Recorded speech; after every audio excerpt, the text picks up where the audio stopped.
as, I suppose, someone you might call a policymaker, that is to say a civil servant who is a member of the policy profession and has been for about 15 years, I might say a little bit about the policy part of evidence for copyright policy. I'm Linda Humphreys from the Cabinet Office, and as Martin mentioned, I've just run the Open Standards consultation and delivered the final policy, which was launched last week. What I'm not is an economist. What I'm not is a policymaker, strangely enough. I have a role which is more related to technology strategy, particularly in gathering and sharing case studies, knowledge with other governments as well as our own, and my background really is communications. So that just gives you a flavour of the sort of the range of different people who work in policy making in government as well, I think, because what I've sort of had to do is rely on experts in the Cabinet Office who are policy makers and who are from an economics background or from a legal background, and draw all of that together, informing what is essentially a technology policy. I'm Pippa. I'm the economic advisor at the IPO who's been leading the Hargreaves implementation programme. So my role, as Martin asked me to describe, is probably somewhere to bridge the gap between the academic evidence, the stakeholder evidence, and then to formulate it into the policy and discuss with the policy makers about how it all fits together. Policy work is about delivering change in the real world. Successful policy depends on the development and use of a sound evidence base, and on a couple of other things, in fact, on understanding and managing the political context, and on planning how the policy will be delivered. All of which is well and good, but what is evidence? And there are some competing ideas about what constitutes evidence. There's what you might call a modernist or scientific view of evidence. That evidence is, if you like, a set of data against which hypotheses may be tested. There are different ways of expressing that, but that's the sort of core understanding of it. There are some legal ideas around admissibility of evidence, what counts as evidence and what doesn't. And there's also what you might call a postmodern idea of evidence, which is evidence is competing views of the world, the claims of which, both content and interpretation, have to be assessed against one another. Our objective, is that all evidence that is used to inform public policy meets the three criteria. So the first is that it's clear. It's in clear English, so everyone can understand it. All the assumptions are explicitly stated. It's clear who commissioned it and who paid for it.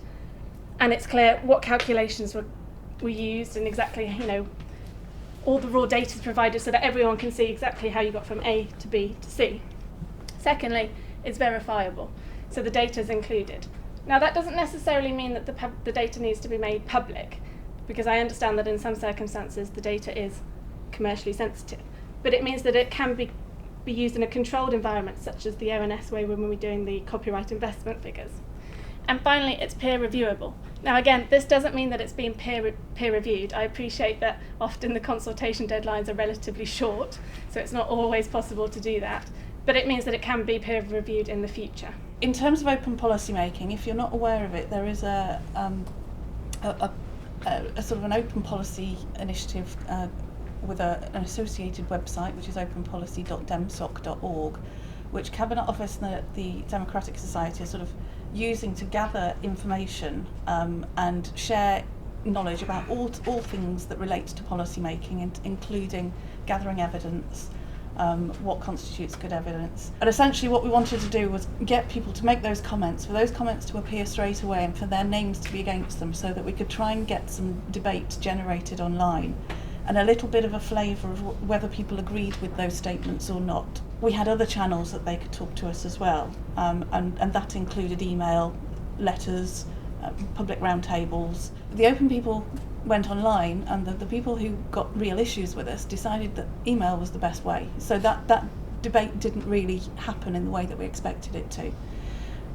Where that really did happen was when we had the public roundtables, and they were sort of a fascinating experience in themselves. We recorded all of them, so they're up online so that people can hear how the debate went, what the points were that were raised. I think one of the important things to make is that evidence doesn't always mean economics. I mean, I'm an economist, so I prefer that, but also that it can be social, scientific, legal, anecdotal, and case studies.